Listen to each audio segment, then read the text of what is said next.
Right. So here we go. So guys, let's start this way. Why did Realcomp do what they did? So let's get that out of the way, because it's like, for many of us, it just moved the panic up about 4 weeks.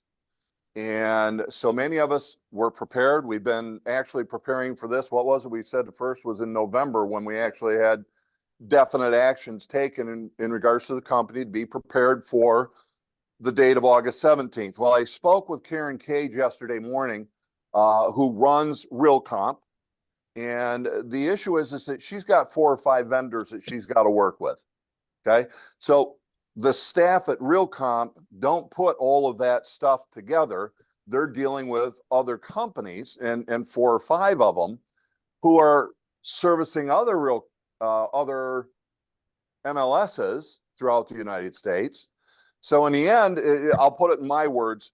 Basically, what happened with Realcomp is it was dictated as to when they had to start. So she got notification, we get notification. And so here's the thing. We just got to accept there's nothing that anybody could do. It's now happened. And it's moved us up from August 17th to July 17th. Because the evening, that's the way they put it, somewhere in the evening of July 16th, no longer will our ability to advertise offer of compensation to all realtors, it won't be in the MLS any longer. Okay. So with that said, let's do this. As you can see on my screen, everybody knows, I think if you've been with me before, we've talked about the aspect of the KISS principle.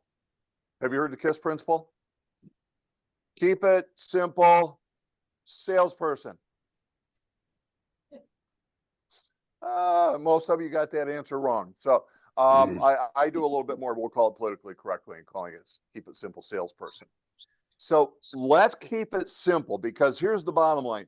Can any of us change what the attorneys and the bureaucrats have done? What they forced upon us and what they forced upon the consumer? We can't do anything about it. It is what it is. So here's what we know. We can no longer advertise in the MLS. And let me throw this out. We can't create or anyone participate in somebody outside of the real estate industry in putting together an aggregate source to post what the offers of compensation can be. It just can't be happening. If you did, by the way, participate in something like that, you'd be subject to being sued and losing your protection from the agreed upon settlement. Okay. So bottom line is we just can't do it. Now I will share this. It can go on our individual websites. It can go on the company website, but it is not allowed to be in a big conglomerate that somebody can create and all of them be there, that aggregate source. Okay. So that's the first thing that we have to address. And of course, mute somebody. How does that impact us and how You we off today? Please mute your phone. Yourself. Here's the other thing that we have to know, and I'm going to go through these quickly. Somebody's because I want to get talking, to Darwin. We can't questions hear of them. you. Well, how do we handle Somebody's this? talking. Okay. So here's the other part that we know. Darwin. And you'll notice it on. Yep. Go ahead. What, there's people talking. We can't hear you. We missed that whole last. They're not hearing me. No. That's a great question, because everybody's probably going, hey, To mute everybody. you guys able to hear me? Like Sherry Keljo, I can see you right now. Can you hear me? Yeah, but there's people that are not muted and you're hearing their conversations while you're talking. Yes. Okay. So gang, here's what I need you to do. Instead of my associate producer going through and muting all of you, would you please check? It's normally in your lower left-hand corner. There is a microphone that says mute. Make sure there's a little red line across that. Okay. Otherwise, all of you are going to have trouble hearing from me. How are we looking? Good? Okay. All right.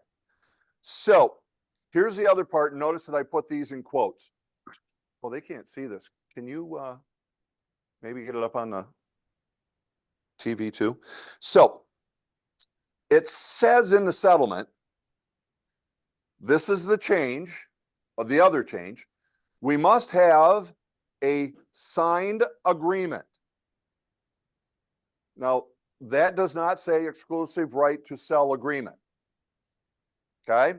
It just says a signed agreement.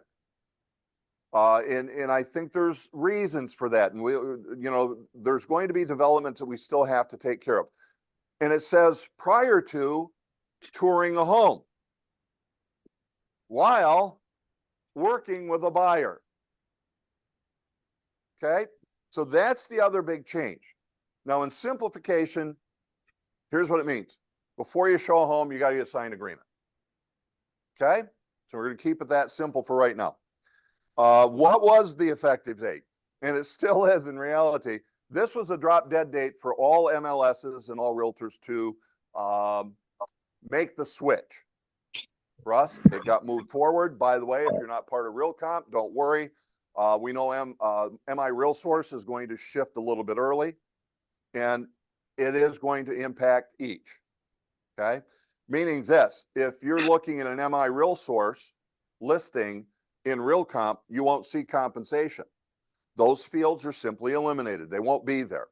If you're, however, in MI Real Source or any of the others where that data share is there, the field will still be there until they eliminate them, but it's going to show zeros for Realcomp listings. So you're in the same situation regardless. Now, here's what we know then. So really, I've got August 17th, but now for many of us, it's July 17th. Concessions may be placed on the MLS, and here's what we now know. Realcomp was not certain they would do it. They are. So they will allow concessions to be placed in the MLS. Guys, we cannot allow concessions to be construed as or deemed as compensation for the buyer broker fee. Okay? They're just saying, hey, we'll pay whatever the percent is. It gives you an idea of what you're working with when it comes to negotiations. But clearly, by the settlement, although they will allow concessions, it cannot be, may not be, don't go there thinking it is a offer of broker compensation, buyer broker compensation. Realcomp is definitely doing this now. So concessions, we got that, we're good there. A written agreement. Here's the part, and I'm going to tell you, everything's there. There's one little exception, but here's what it has to say.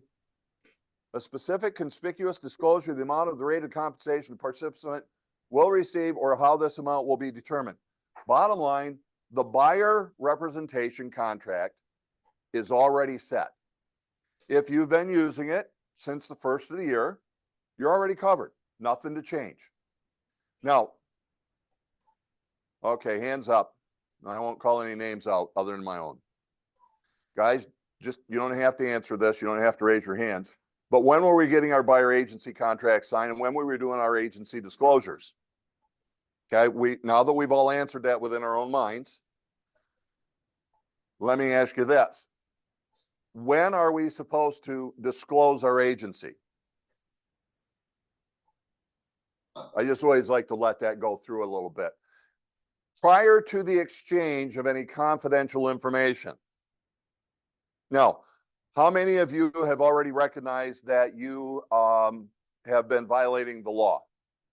Because that is law. But worse, not only were we not disclosing in advance of any confidential information be exchanged, we weren't getting it in writing. So since 1995, I've not met one individual who's ever not broken the law every time. Okay? How many of us ever got slapped in the hand, had a penalty, had our license revoked, or have we even heard of anybody having that happen? We haven't, have we? Okay? Now, I throw that out because I'm not saying, hey, ignore what we've just agreed to in this settlement. What I'm saying is that let's not overthink it or gain so much fear because we don't know what would happen. Okay. That's a key part to all of this.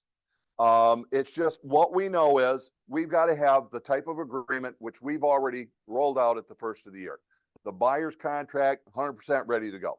Now, from there, it says working with. Let's cover working with. And as you can read here, working with is intended to distinguish the MLS participants who provide brokerage services to a buyer. Those services being things like identifying potential properties, arranging for the buyer to tour a property, performing or facilitating negotiations on behalf of the buyer, presenting offer. Gee, it sounds like what we've always done.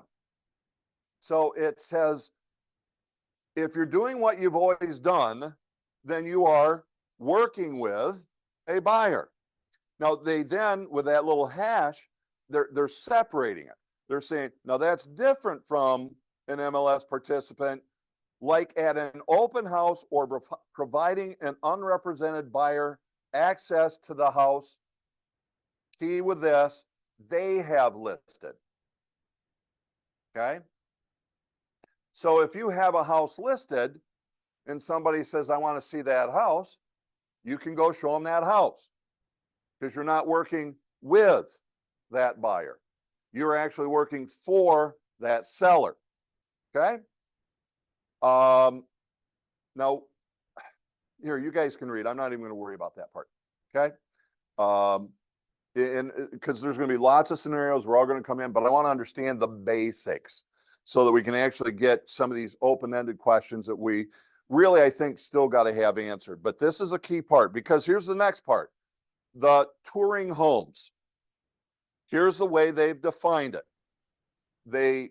And by the way, make sure we're using the proper verbiage.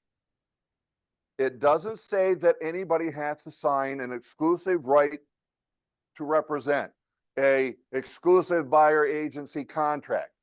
It simply says there needs to be a signed agreement when you're touring a home.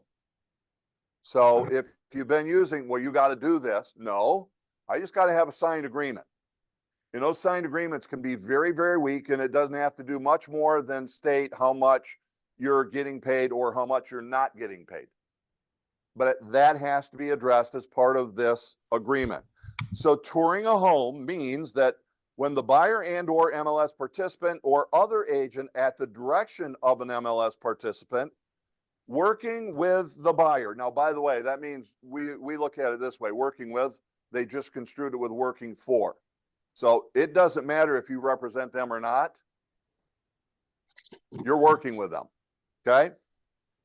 When you enter the house. So prior to entering the house, if you're working with and touring a home, you must have a signed agreement prior to opening that door and walking them through. So there's the simplicity, there's the definitions that we all needed to know. And by the way, even the rest of that is simply if you're doing a virtual showing. Now, we don't have a whole lot of those, but now here's the other part, the last one. A home means a residential property consisting of 1 to 4 family units. 5 or more residential is commercial. So it's almost like, well, wait a minute, why doesn't it say commercial? Well, because commercial doesn't practice the way the residential has. As a matter of fact, know this. Go talk to a commercial agent and ask them how they've ever got compensated on the buyer side. They've always had a contract with the buyer that said, you're going to pay me, and then they work with the listing broker or the seller. Okay? So that's a huge part to this. Let's answer this aspect. The MLS participant hosts an open house, providing access to property on behalf of the seller and unrepresented party. They will be required to enter into a written agreement. Will they be required? The answer is no. And the reason being is because you're holding your home open. Your listing is being held open. Therefore, you don't need to grant that access. We're going to keep it that simple today. because I've asked for clarification due to our designated agency, and the response has come back the same way. No, because you're there on behalf of the seller. We have a question. Do we have a standard form for this? Do we have a standard form for? When we're gonna show houses? Oh, yes, it's called an exclusive right to represent agreement. It's a buyer agency contract. It is the one that you've been using forever. See, and this is where I want to throw this out, and it's a great question. But again, what Darwin, changed? Darwin, Nothing other than when you've got to get that agreement signed. Now, it is an agreement. And I'm going to throw it out, the guys, right now. Hey, Darwin. Let's take Darwin. this scenario with it. Okay, we'll take Darwin. this scenario with it. Because here's where a lot of people are doing. And Darwin, We still have a problem. Century 21 roll needs to mute. Okay.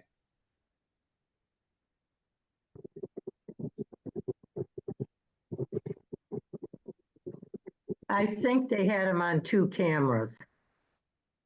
They're mute now and Darwin's muted as well.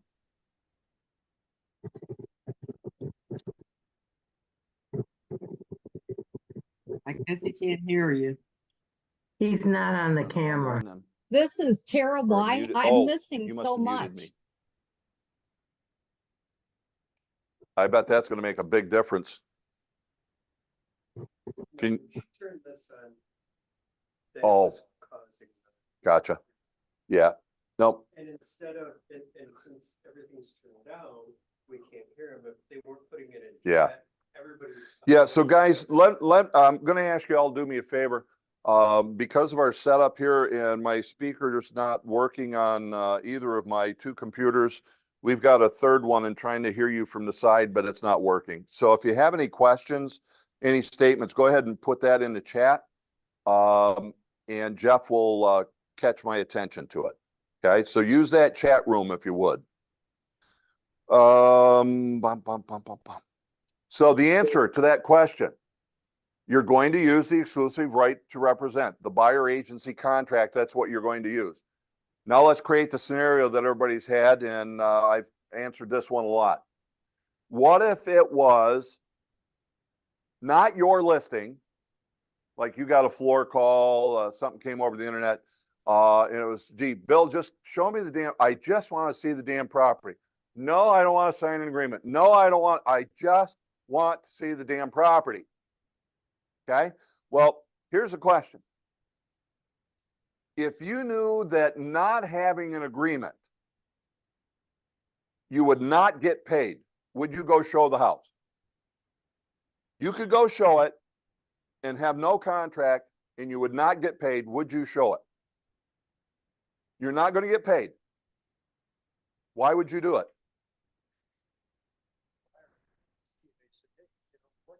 So they buy this house and you're not going to get paid. Would you show it? See, listen, you don't stretch the question beyond what I'm throwing to you guys. I don't know if I'm wrong, but if I showed a home, in the past, you got paid. It's called procuring costs. In simplest terms, we're saying you would have gotten paid. As of next week, you won't. You see, you could go show the property, and then they've known me forever. You just got used because they come to me and I get paid and you get absolutely nothing and you have no recourse.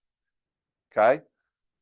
I want you to see it from that direction because that is, as of July 17th, the reality. Oh, by the way, I don't want you to raise your hands or volunteer or put it into the chat. But how many of you, when you filled out, if you did,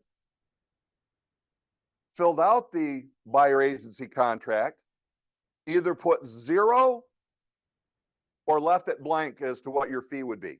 Now, don't put that in the chat. Don't raise your hands. Don't volunteer that. If you were to continue, guess how much you get paid as of August 7th or as of July 17th? 0. Because before we got paid through the listing broker. We're not getting that anymore. But Darwin, can't they still offer compensation? Yes, but there's no longer an agreement for them to pay that compensation. So even if they called or you called and said, hey, Carolina, are you offering any compensation? Yep, given 3%. If I have no contract, I don't get paid. No, I'm in violation of the agreement. But here's the other. If I had an agreement and it was blank or it put 0, even though you're offering 3% compensation, I can't get paid. Because I said I would represent you in this contract and I get nothing. So even though you're offering it, I can't take it. But now here's the other part. I call Carolina, the listing agent. She says, yes, I'm offering 3%. What's my guarantee that Carolina is going to pay me? There is none right now, is there? But let me show you. But wait, there's more. Then we have a question. If this will work. Okay, let me just show you very quickly. I would. So what you now see on the screen is probably what will be used. All right, we're like, because again, we were being very patient waiting for somebody else to develop this, knowing that this was going to be the situation. Wait a minute, where's our guarantee of getting paid? You're going to have to, when you call Carolina, are you offering compensation? She says, yes, I am. Great, I'm showing that property. I'm going to send you over a compensation agreement. Probably the best time to do it, but is no later than prior to the submission of the offer to Carolina. To see if, I actually show the house. exactly. Yeah, so Carolina was just agreeing. We want that in our hands before we even show the house. 4 days to send that back to me. Well, what goes around comes around. Yeah. So Carolina was just saying, but what about those agents who are taking 2, 3, 4 days to getting documents around? Well, let's get it signed by somebody else. Let's send it to the agent and the broker that we get a signature on that. Okay. So yeah, you hit it just the way I did. That would be the ideal time so that we're automatically covered, but no later than prior to submitting the offer to the listing agent. That's where it would be. Again, we're stuck with the agents. We're going to deal with the aspect of just reality. And reality is we're going to have people that work second jobs. They work during the day. We're going to deal with what the nature of the business is. As I put it, it's just an extra thing that we're going to have to do. But can we do anything about it?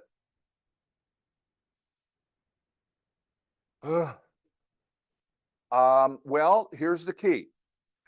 That's a great question. This is what I mean. Guys, I've had a lot of questions, but you just hit me with one that I had not thought about. So what if I have a client who says, I want to see that house now, and you can't get that signed agreement prior to the submission of the offer? Get that signed, okay?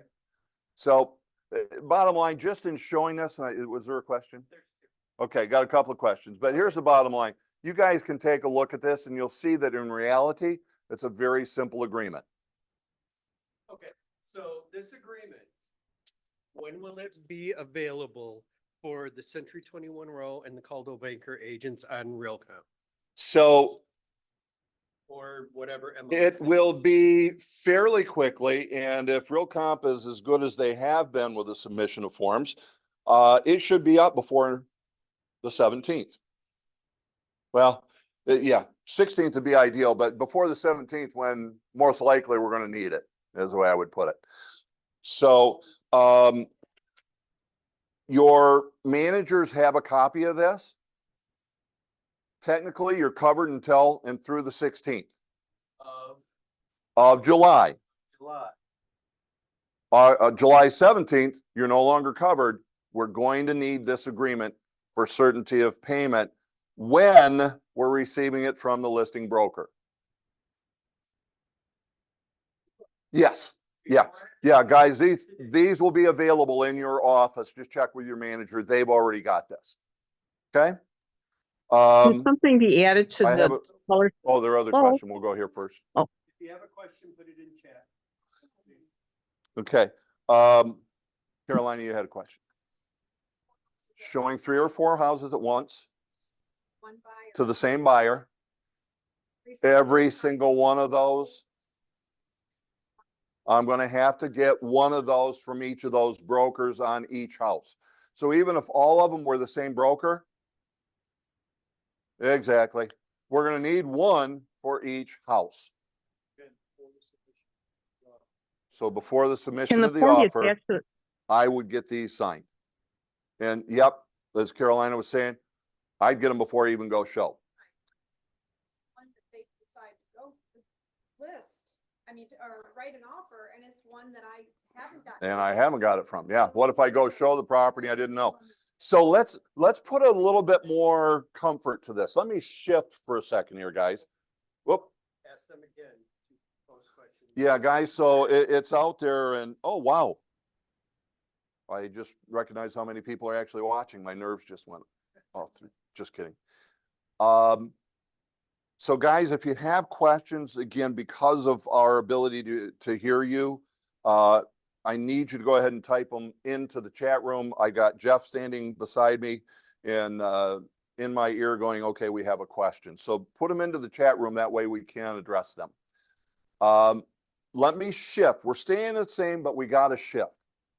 What we've said is when it comes to compensation, only one thing has changed, which is what?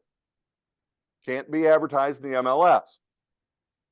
Then we need to go get it signed if we're getting that from the listing broker, which, by the way, that's the way it's always been done 95% of the time. And this might be a mind shift for many of you, because many of you always said the seller paid it. No, they didn't.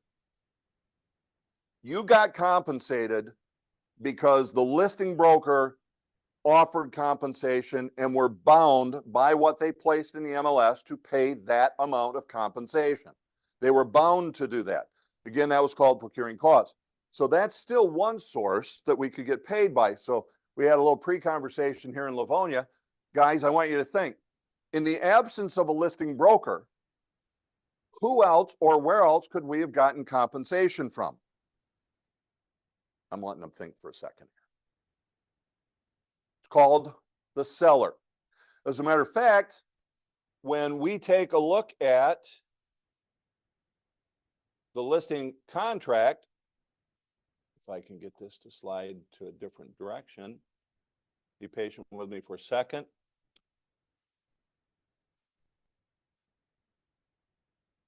Which one did I want? I was looking at questions. This one. There you go. Okay. So here's our current contract. And it says compensation. Let's put it in simple terms. Buyer, you're responsible to see that I get paid 3%. Then it drops down to, oops, I got the wrong one.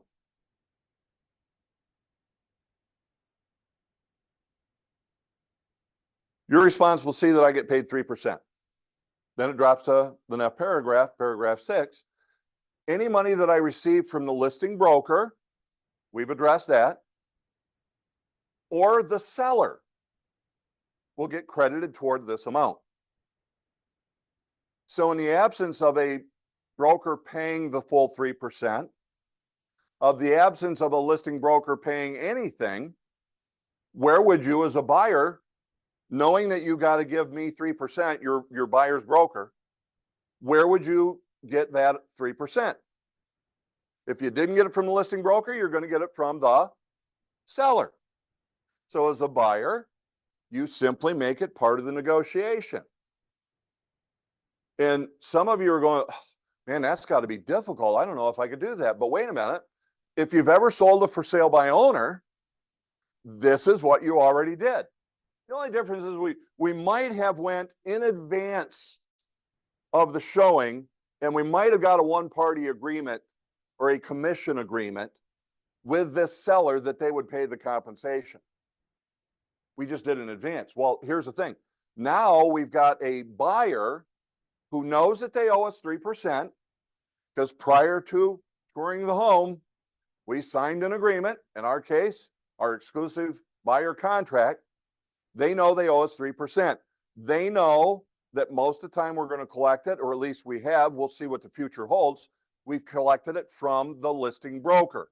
In the absence of the listing broker offering any compensation or not the full amount, what's their second source? Get it from the seller. Now, was there occasionally that a buyer would pull it out of their pocket? Yes. But if you've never experienced it, and I know I got a lot of experience in this room, have you ever had it? I haven't either. But I also share, I would share, but I'm not going to. Why? Well, yeah, I will. It's because we just took less. But here's the beauty, by the way, in Washington, they've already been into this because of some state guidelines, I believe it was. But state of Washington, they've already done this. Guess what they've seen happen, just so you know, with buyer compensation? It's gone up. The average compensation that the buyer broker has received has gone up. And the reason being is transparency. The buyer knows they're paying it, just like the seller is paying the listing broker. The buyer is now going to know, because of the transparency, here's what you owe. Okay, so that's a key part of it. What I want you to know, the buyer representation agreement has it all covered. We've met all things. You've already been using it. The only change is going to be, when are we getting it signed? So now we're going to be a little bit better, because we can do agency disclosure with an agreement that the bureaucrats and the attorneys have forced consumers to sign. By the way, if you keep hearing me say that, yes, that's the way I believe that we should be addressing it with the consumer, because this is not on us, guys. We didn't do this. We had to agree to it. All right. Okay, when we request the confirmation to show a property, why can't we also send the co-op broker compensation form to the broker at the same time? Like, I wonder if maybe it could automatically Send the co-op broker compensation agreement right along with the showing request. Yes, like maybe. I think you could do that and see whether or not it comes back with the compensation amount on it. That would be a fair statement. So everybody makes sense. The question is could I send this co-broke compensation along with the showing request? Well, you could email it over, but it's not going to go through showing time. But could you? Well, that's something for the future. Well, again, the key is, well, and let me throw this out. The question here, guys, is that we couldn't because, but here's the thing. Here's what it says. The agreement says we can't advertise on the MLS. So here was the first way that somebody was trying to get around it. Well, we'll just put it in with the docs, all the disclosures. It's advertised on the MLS now, just not blatantly obvious. Where this is going is that I do the request. Could I send that right along with it? We'll find out. We're going to see what we can do to be able to make it simpler. Next question. Correct. Cannot. As a listing agent, and if our buyer is willing to pay 6% and we as a broker are willing to pay 3% of that to the buyer, could we send this form to the buyer agent showing the home? So it's kind of reverse of what the first question. Could we as a listing broker send it to the buyer's broker? Yes. So here's the answer. So again, bring kind of a little bit more clarity to that question. Could we, as a listing broker agent, take this form and upon confirmation of a showing, send it to that listing or that buyer's broker? The answer is yes. Yes. If it's automated somehow. Yeah. If we could do it yeah. somehow that would make us Yeah. the best real estate agent. Right. You can advise every broker what that particular listing of yours or mine or hers or his or whomever. Bill is thinking a little bit beyond you guys, because he's going, what if I got a showing or a house that's listed and it's got 25 showings? You better have an assistant. And hopefully that assistant might be something if it's automated, and that's what Jeff was bringing up here. If that was automated, can we do that? At this point, with everything that I've learned on it, I think we could, because again, what it says is we can't advertise it. We'll see. That is the loophole because we're not advertising, it's possible. And it's only on a confirmed showing. So, I'll just let you read this. oh, a really long question. Can the compensation form be attached to the seller's disclosure form? The simple answer to that is no. Verbiage on the form stating that buyer's agent was provided compensation form at the time it's showing being confirmed on top. Yeah, no. And the reason, again, it's if we were to post the broker co-broke compensation with the documents, it's now online in the documents. Therefore, we're advertising what it is. Again, we just eliminated. Now it's still out there. It's still be advertised on the MLS in a aggregate source. So you can't do it. Is Realcomp still responsible for monitoring the compliance changes? Is Realcomp still, otherwise, is the MLS still responsible for monitoring? Let me rephrase it. The answer is yes. They are the police, they are the judge, they are the jury, and they get to lay down whatever the slap on the hand and progressive consequences would be. So the answer is yes. That is the MLS, and that's an important one for everybody to know, is that they are the ones who get to police this, who get to lay down any of the consequences for people that are found not participating correctly. Okay? And what would happen is they would probably say first time you had a slap, second time it's a fine, third time it's a bigger fine, and then yeah. so yeah, it's going to be progressive, guys. Just think of what it is if you were a violation of the code of ethics. You're probably going to get your hand slapped, a little fine, and if you do it again, you're probably going to get a harder slap, maybe a spank, and then you'll be fined a little bit more money. And if you did it again, well, then there's the point where maybe you're just booted. It would be progressive. It's just like everything else. How guilty have you been? Are you just blatantly ignoring it? And do I believe that, yes, we should report people that we know are violating? Absolutely. Because if we're going to be the only ethical ones, then we're being harmed. And if everybody else were to keep doing it, whether we're performing correctly or not, it's going to come back and harm us. So we want to perform correctly. Okay. So let's clarify. We can no longer advertise in the MLS, keeping it simple. We can get our compensation from the listing broker or from the seller.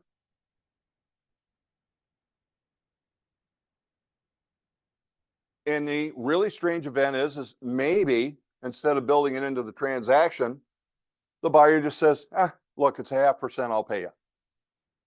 And it has happened. I have seen it. And by the way, it was a rookie. They had no problem in asking for it at all. It's who we are. Darn kids. That's like, yeah. So that's that. I have a question. Another question. This is my question. From Jeff. Hey, Vicky's busy and asked me to show a house for her clients. Here's the scenario. So if you think for a second, why is that such a very interesting question? So Jeff is going, Vicky's going out of town on a vacation, and I like Pentwater, so we're going to send you over there. And she said, hey, Jeff, even though I've been designated to represent this buyer, I need you to take and show them homes while I'm gone on vacation in Pentwater. So what we'll probably in that scenario is we're going to go see our manager who actually would understand that question and know the answer. I'm just picking. He knows the answer. Guys, probably what your manager is going to say is we're going to designate that agent to represent the buyer also. So it would be a redisclosure that he's doing it. And we talked earlier today, would we put it for 24 hours? And the more I think about it, I don't know if it even matters because I still owe those fiduciary duties, right? So that's more than likely what we would do. Okay. So great question. There's another scenario that has not come up. Great one. And then if I show her clients my listing, then I'm a dual agent. If I show, oh, Because it could happen. no, guys, just think about this. So Jeff has now brought up the scenario of what about when I'm showing this buyer whom I've now been designated to represent my own listing? Keep it simple. What do I now have? Can you see the gallery look to it? It's always, I wish I could see everybody's faces. It's a lot more fun that way. It's dual agency because Jeff is now representing the buyer and brought him to his own listing whom he represents. Two parties that the designated agent represents, boom. Dual agency redisclose.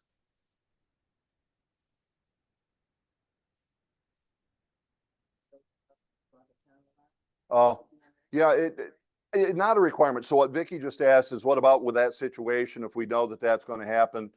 Would we not put a second person on just in case? You always could. But remember, they're now just as responsible as you are if you did put somebody on. And the other question a step further was, and I know that this has happened, is one of our agents vacations in Florida a lot. And what if she has to have multiple agents show her buyers home? Then then she might have 4 agents on that exclusive listing.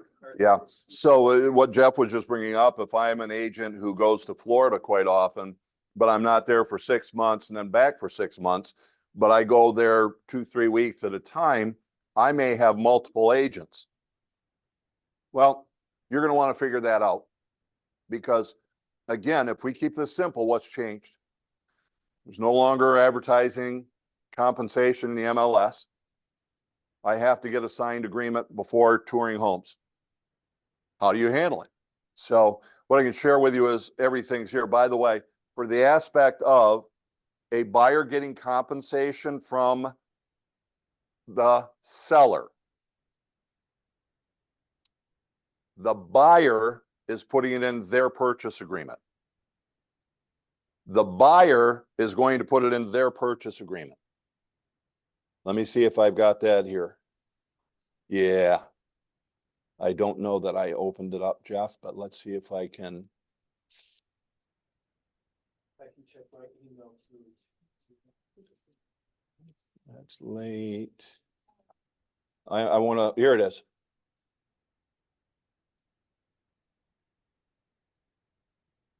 Not that one.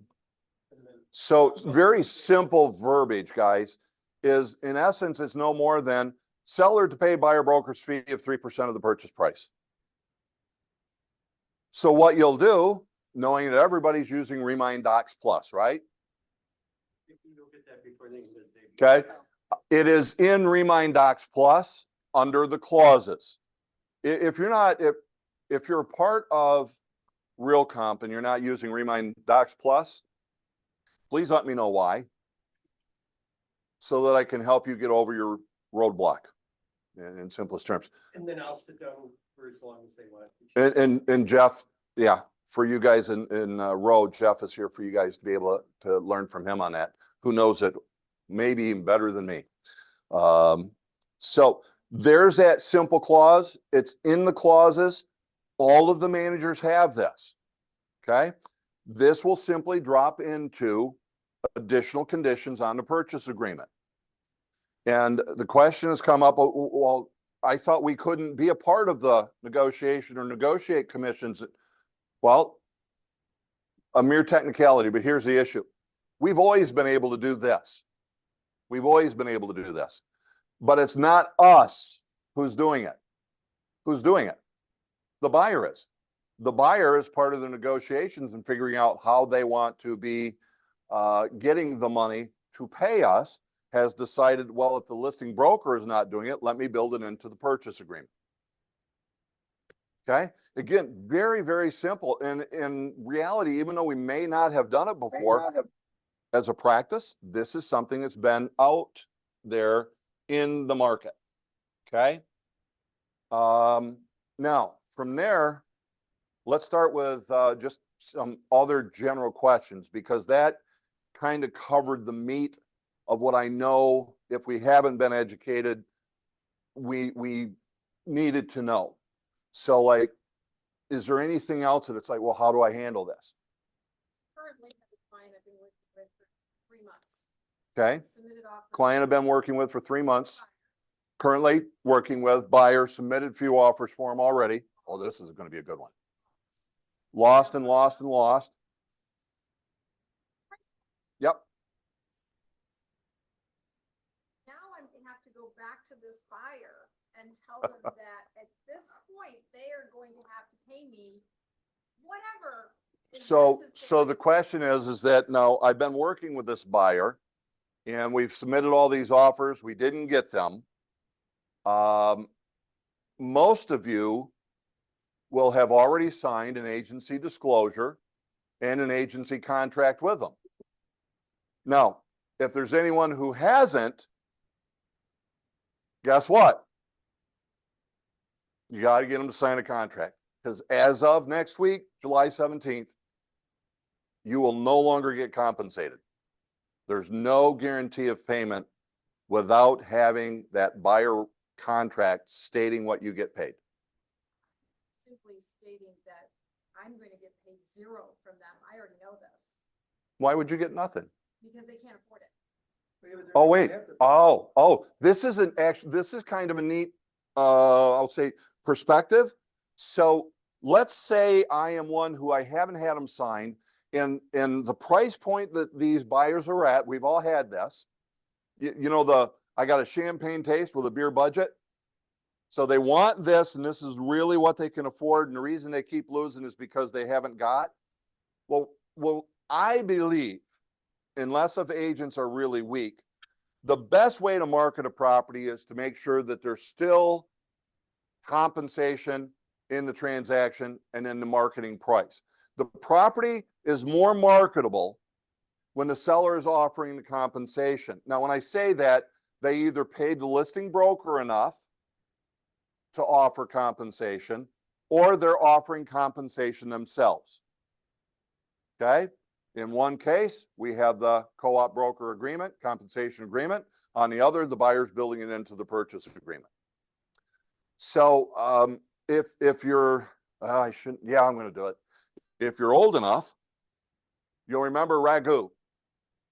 And Ragu had an old line. Their tagline, anybody remember it here?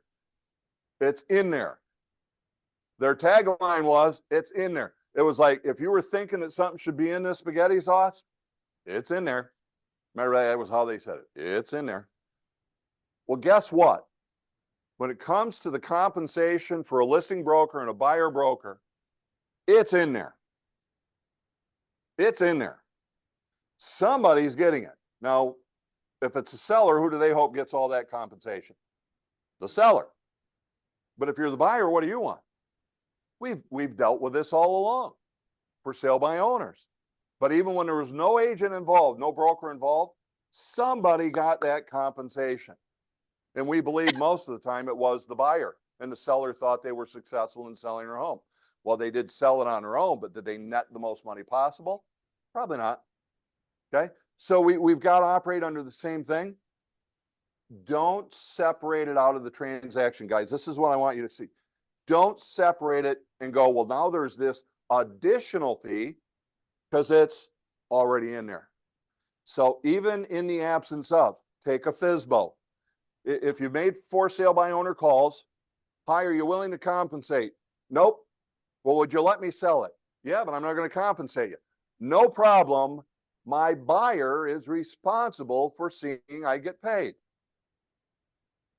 True? Go show the FSBO's house. Write the offer. Present it to the sellers. They'll go, well, I couldn't do that, but I do this.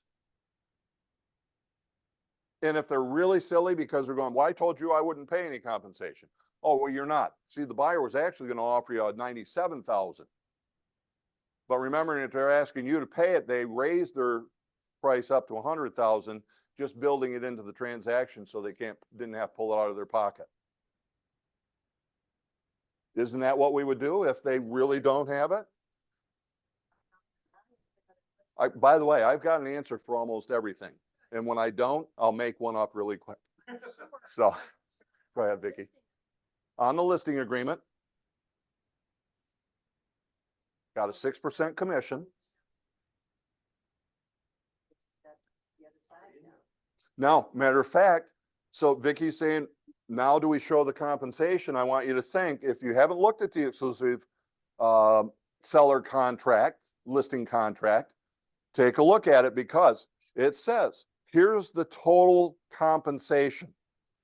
So we know it's a 395 plus, we prefer 6%. And then the next paragraph says, you're authorizing me to compensate who and how much. So yeah, if you had a concern for what happens on July 17th, nothing to worry about, because we've already had the contracts addressing the compensation, and they're set up so that we are compliant. Absolutely, you're going to be good. Another great question.